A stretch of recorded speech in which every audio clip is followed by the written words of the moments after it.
Shalom, all praises to Yahweh, Ba'asham Yahweh Shai, Ba'asham Rakar Kadash, double honors unto the apostles and elders of great millstone who rule well, and shalom to the hopeful elect.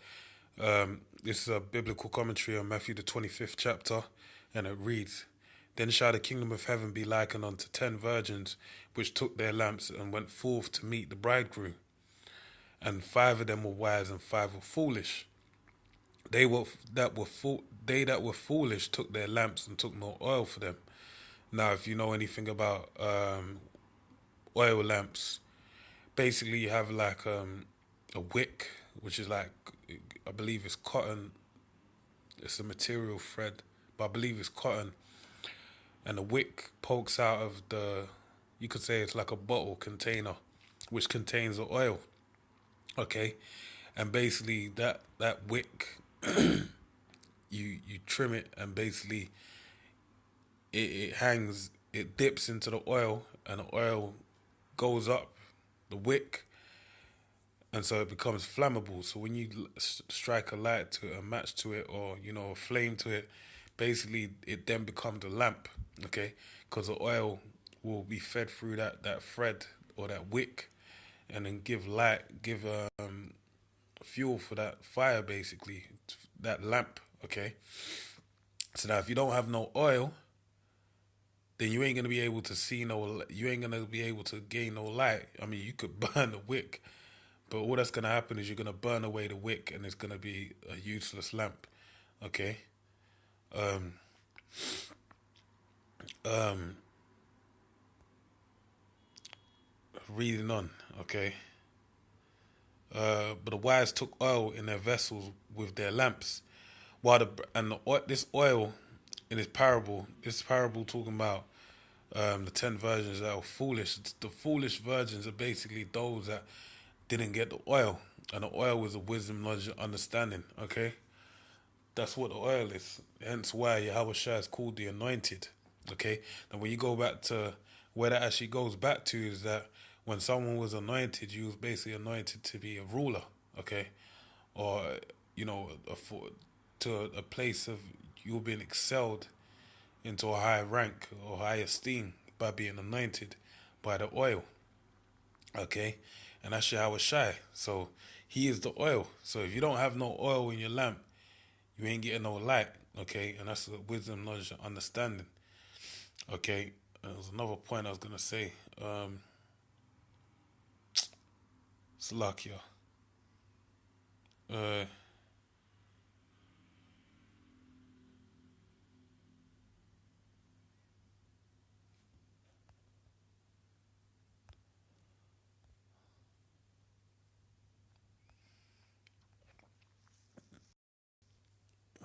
Reading on, man. I can't remember.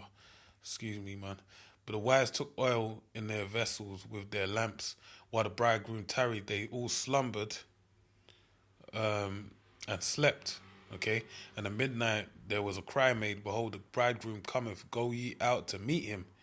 Then all those virgins arose and trimmed their lamps. Okay, so they trimmed their lamps, and then prepared to, set a light. Oh, that's what I was gonna say. Oil, another benefit, which Apostle Kabar always makes mention of this. Owls have oil at the back of their eyes that actually allow them to see in the dark. So this oil allows us to see in the dark. And if you know anything about the hierarchy of animals and the transferable understanding of through the spirit of what animals mean, an owl is known for its intelligence, man.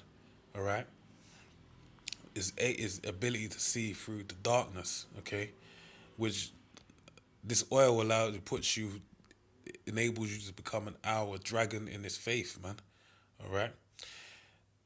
Verse 8, and the foolish said unto the wise, Give us your oil, for our lamps are gone out. But the wise answered, saying, Not so, lest there be not enough for us and you, but go ye rather to them that sell and buy for yourselves. And while they went to buy, the bridegroom came, being Yahweh Shai. Okay, and they that were ready went in with him to the marriage, and the door was shut. Afterward came also the virgin, saying, Lord, Lord, open to us. But he answered and said, Verily I say unto you, I know you not. Watch therefore, for ye know not neither the day or the hour wherein the Son of Man cometh. So we have this oil, we have to keep hold of it and really make sure that we're on point for the day of the Lord, because we don't know when he's going to come. For the kingdom of heaven is as a man traveling into a far country, who for his own servants, called his own servants, and delivered unto them his goods. And unto one he gave 5 talents, to another 2, and to another 1, to every man according to his several ability, and straightway took his journey. Then he that had received the 5 talents went and traded with the same, and made them other 5 talents. And likewise he that received 2, he also gained other 2. But he that had received 1 went and digged in the earth, and hid his Lord's money. After a long time the Lord of those servants cometh and reckoneth with them. And so he that had received 5 talents came and brought other 5 talents, saying, Lord, thou deliverest unto me 5 talents. Behold, I have gained beside them 5 talents more. His Lord said unto him, Well done, thou good and faithful servant. Thou hast been faithful over a few things. I will make thee ruler over many things. Enter thou into the joy of thy Lord. Okay. He also that had received 2 talents came and said, Lord, thou deliverest unto me 2 talents. But I have gained 2 other talents besides them. Okay. And the word the talent, even today, the understanding we have of talent actually goes back to this parable of the talents. Okay, because talent back in the ancient world was a reference, was basically a measurement for the weight of gold, silver, so on and so forth. I can't remember. I believe it's 70 pounds, if I'm correct, if I stand correct. But basically, that's a great amount. Like, to have 1 talent, that's a weight in gold. Basically, that's a lot of, it's highly esteemed. So even today, the Lord has given us many talents. Okay, and I believe the main one to covet is to prophesy. Okay, if I remember correctly. Okay, so basically, these many different talents that these men were given, the 5 or the 2, they put them to use, and reap the benefit. For example, if you're into football, or as you may know it in America, soccer, basically you have a man by the name of Cristiano Ronaldo, and he is the epitome of you got Floyd, but I really admire. Floyd's levels too, but I really admire Ronaldo, man, because he's all hard work, man. He had a talent. You could even say he probably had one talent, but he worked that and made it into the worth of 10, because the level he plays at, he plays at the elite level. Okay, it's between him and Messi, which are the greatest footballers. And I'm not even a football watcher, if I be totally honest. You have other brothers that know better, understand it more.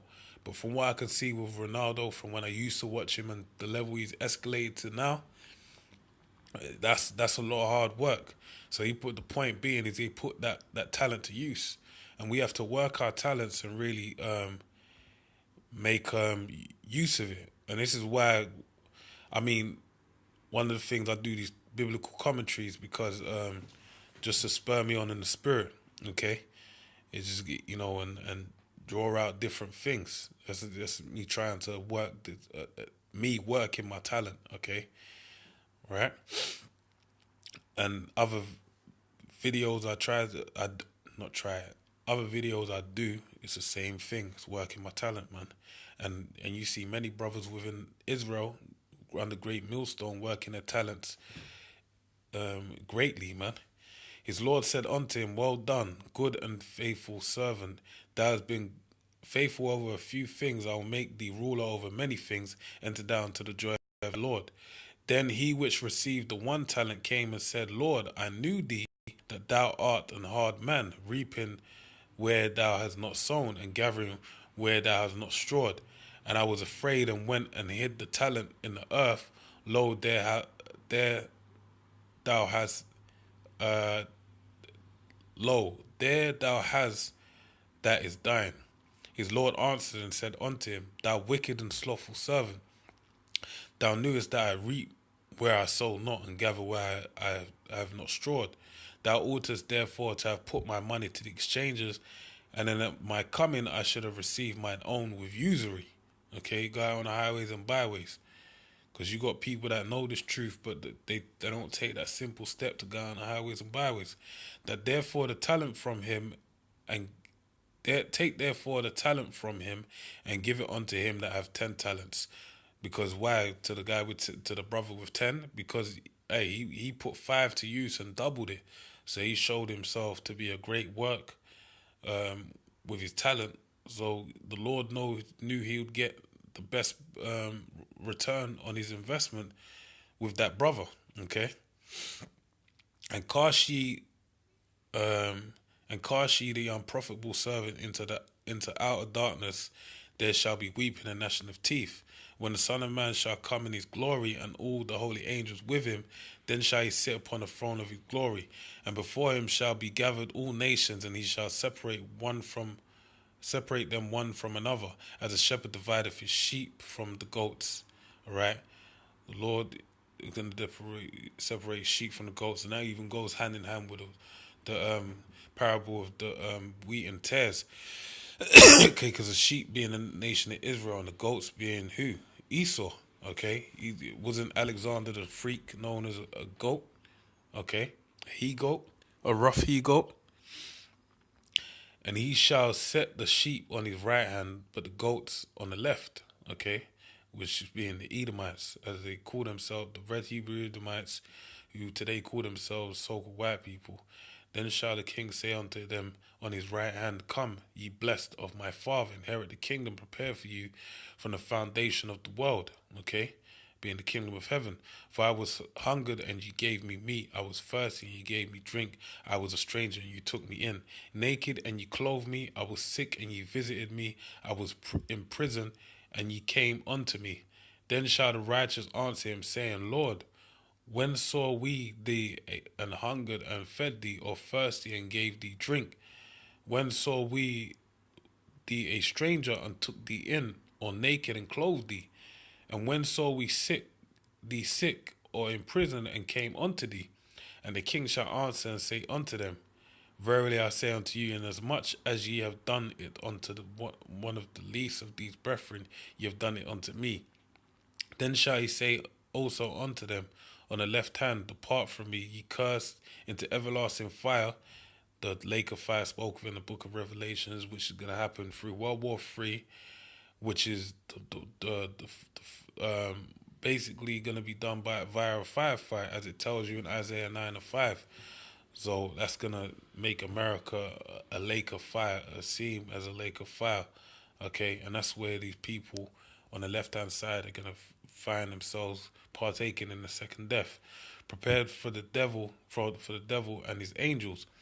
For I was an hungered, the devil being a so-called white man who is Esau, Edom, the red Hebrew Edomite. For I was, and you two-thirds of you so-called Negroes, Hispanics, and Native Americans, you're the devil as well. You have your father, the devil. For as I am hungered, and ye gave me no meat, I was thirsty, and you gave me no drink. I was a stranger, and you took me not in. Naked, and you clothed me not. Sick and in prison, and you visited me not. Then shall they also answer him, saying, Lord, when saw thee an hungered and athirst, or a stranger, or naked, or sick, or in prison, and did not minister unto thee? Then shall he answer them, saying, Verily I say unto you, inasmuch as ye did it not to one of the least of these, ye did it not unto me. Not to me, Salakia. And these shall go away into everlasting punishment, but the righteous into life eternal. So with that, man, I pray you edify. Shalom.